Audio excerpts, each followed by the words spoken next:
Hi everybody, Cellini here. Hope everybody's doing well. I had a great day to myself. Had a 10-mile bike ride this morning, got some resistance training at lunchtime, and this evening just finished up with a stand-up fighting karate pad drill, so feeling real good right now, very energetic. Want to share my latest in the series of natural healing, and it's on the microbiome. Now this is going to be, they're all great, significant. I'm patting myself on the back, but this is really huge, everybody. This could change your life. Understanding the microbiome system in your body could change your life because it can completely change your health. So let's talk about the microbiome. What is the microbiome? The microbiome is a colony of microbes, of bacteria, that's on and inside your body. There is 100 million of these microbes, of this entities of bacteria on and in the human body. Now, most of these microbes are in the gut or the digestive tract, your gastrointestinal system. Very, very significant to your health. Now, the GI tract, obviously, we take our foods in. It's responsible for transportation. You take the food in the system that has soft muscle tissue in that digestive tract. The GI tract has to get that down to the stomach, and then it goes through the different digestive processes, and then it goes through the small intestines, large intestines. You have transverse colon through the colon system, and eventually through the elimination system. But besides transportation and digestion, it's very important for absorption of nutrients. When we absorb those nutrients, it provides energy throughout our body. We've talked about that nutrition in previous videos, and how different things we do in our lifestyle, and especially nutrition, how it affects that energy and how that energy transports through the body, through the bloodstream to every cell, giving you energy for every process, every system of the body, every organ, central nervous system, the whole works, right? So this microbiome is hugely important. Now, 50 years ago, we didn't really even know what the microbiome was. Generally speaking, in medicine and scientists, there was a few people ahead of their time studying that, and I'm going to talk about that just a little bit in a moment. But in the last 20 years, scientists and the medical profession has really been interested in understanding the microbiome, and we've made leaps and bounds, especially in the last 10 years, on understanding the microbiome and its significance to our health. So we're going to jump back for a moment. I'm going to skip this area, but go down to 1904. There was a Russian who lived in Bulgaria, Machnikov, and he won the Nobel Prize for discovering this little thing in the body called a macrophage. I'm not going to get into that because it's very involved, but he got the Nobel Prize for that. He took the funds and the money from that, and what he did is he traveled around the world. He went to I think it was the 5 different continents, but he did travel around the world. He went to seek out 5 different remote cultures around the world that had great longevity, much more 10, 20 years, especially more than other people. I think the average was 20 years that they outlived other people. So he wanted to see why this was happening. And long story short, the one common thread he found in 5 different areas of the world with 5 different remote cultures is they all ate fermented food. And by the way, I'm jumping ahead a little bit, but none of those people ate processed food like we do today, and especially in the United States. So keep that in the back of your head. We're going to go there in a little bit. So let's look at the microbiome here. What it does, nutrient metabolism. We just generally talked about that. Metabolism is huge, important. If you don't metabolize your foods and absorb your foods properly, that energy system's not going to work for you. You have to be able to break down those macronutrients, proteins, carbohydrates, and fats, and produce energy for the body. Now, the next one is really huge. The microbiome is also responsible for the integrity of the mucosal layer in the gut. All right, that is huge. And it's only 1 cell thick, but it protects us. Now, when we talk about these 100 million microbes, the microbes, bacteria, we have both, and it's called flora or gut flora as well. You might have heard of that. But we have good and bad bacteria. And they're not all in the gut, but we've got millions and millions of them. The primary they are in the gut, and we have tons of them on our skin as well. For that digestive tract, they start in our mouth, oral cavity, and go right down to the rear end, to the elimination system. So it's quite a diversified system. And by the way, we have many different species of this bacteria in our system, but that mucosal layer in the stomach, it's a protective mechanism. Now remember, we have good and bad bacteria, right? And that good bacteria we want to feed, we want it to flourish, we want to control and eliminate as much as possible as the bad bacteria. But we definitely, that bacteria is kept in there, the bad guys, by the mucosal layer.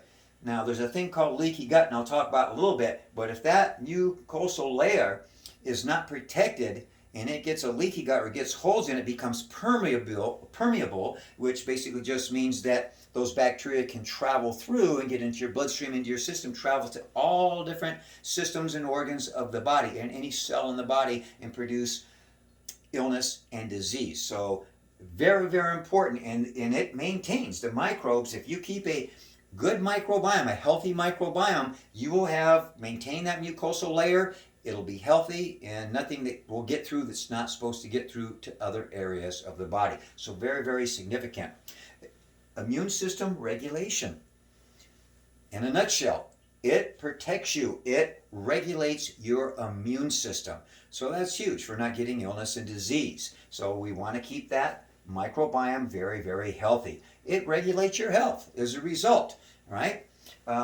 It affects all major systems of the body. I'm going to talk a little bit later, but it regulates inflammatory effects on the body as well. And we've talked in many videos. We did the whole video series on anti-inflammatory foods, how modern medicine and doctors are seeing in science today that the inflammatory effects are responsible for most illness and disease. Well, guess what? Microbiome controls that inflammatory effect on the body. So you can see how everything is tying in here together. So I want to jump over here and look at this. Kind of this new science of this is metagenomics.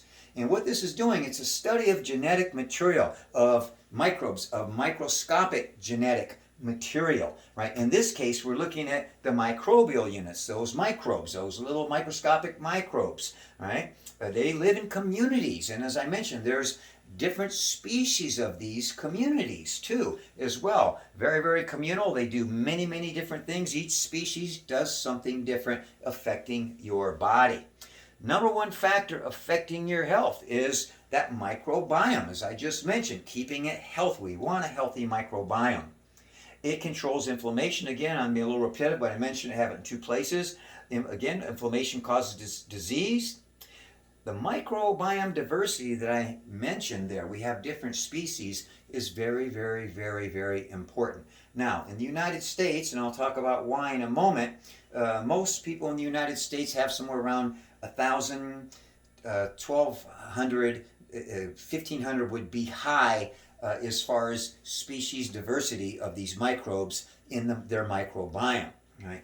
Now, there's been studies, and again, Mashnikov, when he went to these 5 different remote places, right, where people who do not have processed foods, and there's been many other studies where scientists have gone and studied people in more undeveloped countries and remote civilizations or cultures, and they find out when they test their microbiome, they have as high as 4,000 different species. That's a huge difference. You want that diversification. It's very important for the microbial health of the microbiome system. Now, when we look at the United States, the big problem here is processed GMO foods, sugars, additives, chemicals. We've talked about this recently in the nutrition video that I did, but I don't want to get too far involved, but just in general, we all know this. There's hormones, steroids in the foods today. Tons of antibiotics in our foods. We joke about hormones in the chickens, and that's why kids are developing so fast today, but it's no joke. 75% of all the antibiotics in the United States are not for human use.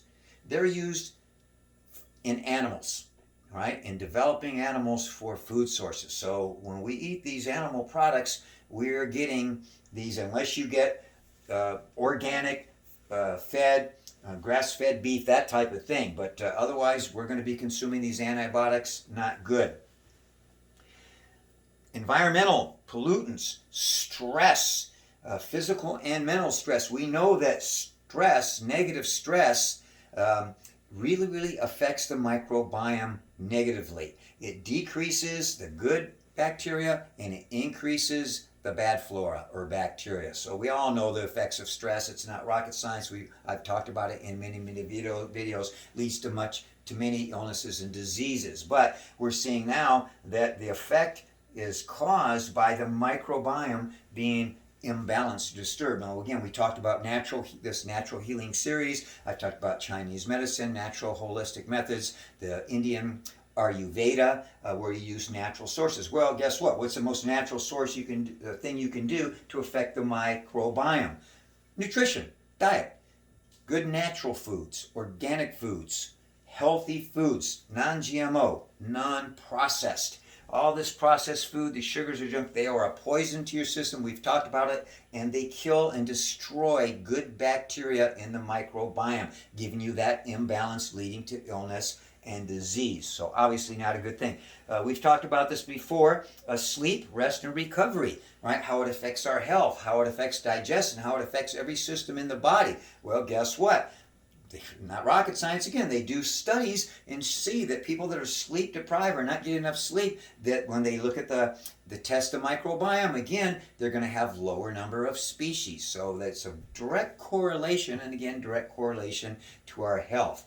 Now, I'm going to talk a little bit about sterile and aseptic society. Now, if you look back in the 50s, and this is science, 40s, 50s, 50, 60 years ago, all right? We didn't have all these modern illnesses, and I've talked about that related to nutrition and diet in my other videos, in the natural healing and the nutrition videos, right? So that's not rocket science. Everybody knows that, right? But now we're getting all these immune system diseases, right? And we're finding out that kids especially, they're getting obese, they're having all these immune system diseases, central nervous system disorders, asthma, you name allergies, you name it. Now, I'm going to jump over here for a moment and tell you, now listen, we look over here, microbiome development, right? It starts at actually prenatal. What the mother is consuming is going to affect, and what her microbiome is doing is going to affect the microbiome and the eventual health, immediate health and eventual health and developmental health of the infant, of her baby. For example, birthing process, right? It's really getting to be imbalanced nowadays. If you look at natural childbirth, vaginal birth, right? It's very critical to the healthy microbiome. Scientists know this now.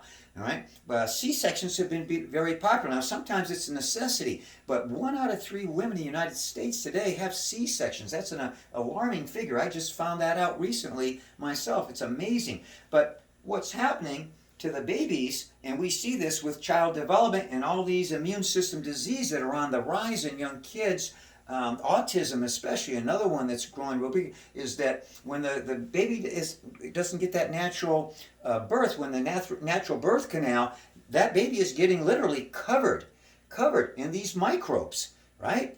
So we find out that's very important. We need germs when we're young. We need exposure. If we have too much of a sterile or aseptic environment, right, then we're actually too germ-free, and it leads eventually to illness and disease. The science is seeing this now. It's very important.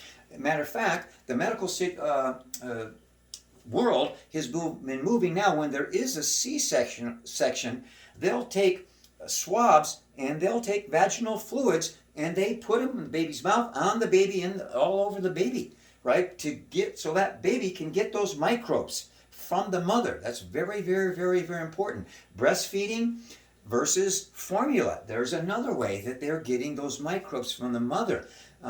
When I was a kid, we joked, hey, we used to play in the dirt all the time. The kids today, they're not out. They're not out in nature playing. They don't really get dirty. We know everything's become septic, right? When that baby's born now, and through the C-section, the first thing they do is they wipe that baby down. So anything that was there, it's gone. And very septic. They clean that baby up, right? That's actually not a good thing. Science is showing that that's not good for the baby's health. We need germs initially. We need exposure to that. There's been studies that shown with more developed countries where they do have fewer children opposed to a lot of underdeveloped countries and remote places where they might have more children. It doesn't matter whether you're over or underdeveloped, but just the fact that an environment, kind of that, like if we look at what's going on with COVID today, with the herd immunity. Well, they looked and saw that when there was just one or two children versus 3 or 4 or 5 or more children, well, guess what? They weren't exposed to each other's germs, viruses, and so forth, so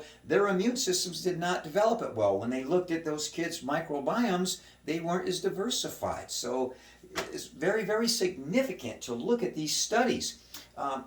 They looked at Maasai, and here's one thing I want to mention. I'm going to talk about vegetables that are important, but they looked at Maasai tribes, and they studied the microbes. So very remote, no processed food whatsoever, right? Maasai tribe warriors. These guys are amazing. Their endurance, their strength. They find the average guy was about 155 to 165 pounds of lean muscle. They have none of the modern diseases there that we have today. Right? Why? Processed foods, microbiomes had up to 4,000 species of diversification. So, and their diet is mostly their cattle. They actually drink the blood. They drink the very high fat content milk and high fat content meat. So again, I'm not saying eat a super saturated diet, but it works for them. Why? Strong microbiomes. A big thing is they're not eating processed foods. So think about that.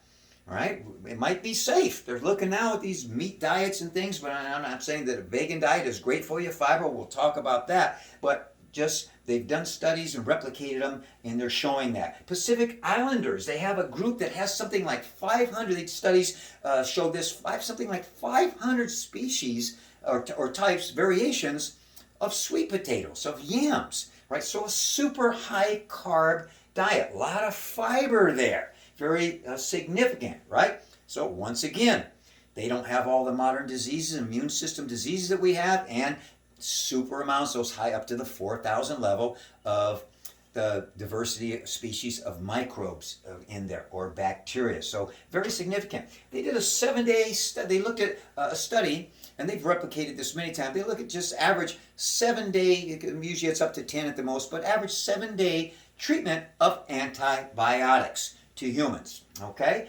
so what they saw was very, very rapidly at the end of that, they did look at the microbiome, and it had dropped in diversity. It was in really, really bad, horrible shape.